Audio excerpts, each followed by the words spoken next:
Sai, penso che non sia stato inutile stare insieme a te. Ok, te ne vai, decisione discutibile, ma sì, lo sai. Almeno resta qui per questa sera, ma no che non ci provo, stai sicura?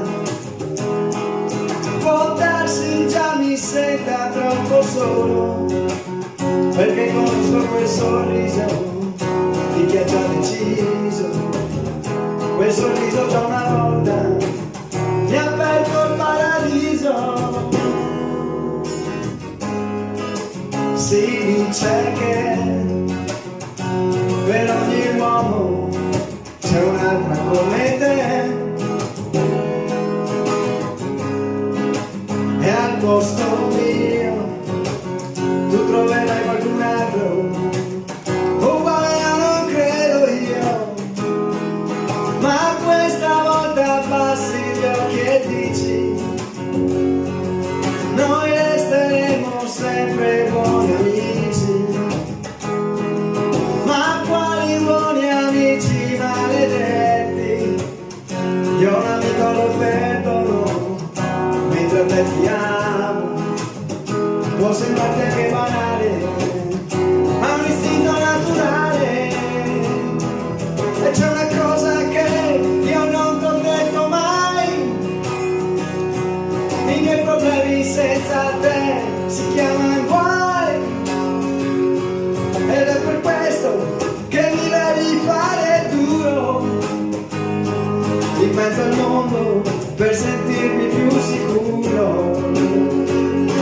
E se davvero non vuoi dirmi che ho sbagliato, ricorda, a volte un uomo va anche perdonato.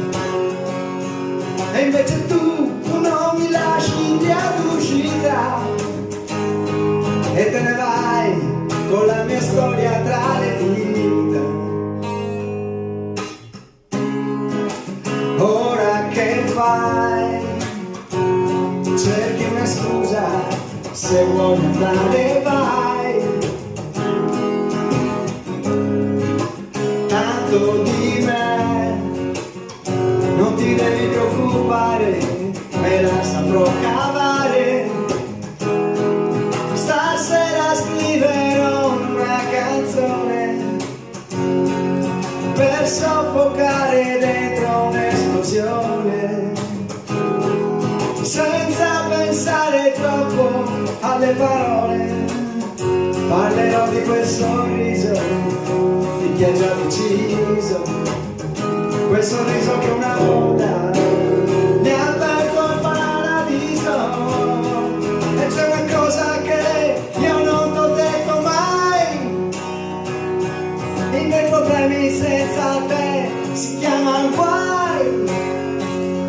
Ed è per questo che mi devi fare duro in mezzo al mondo per sentirmi più sicuro.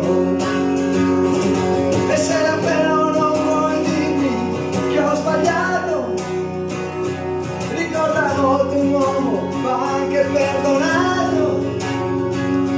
E invece tu non mi lasci via d'uscita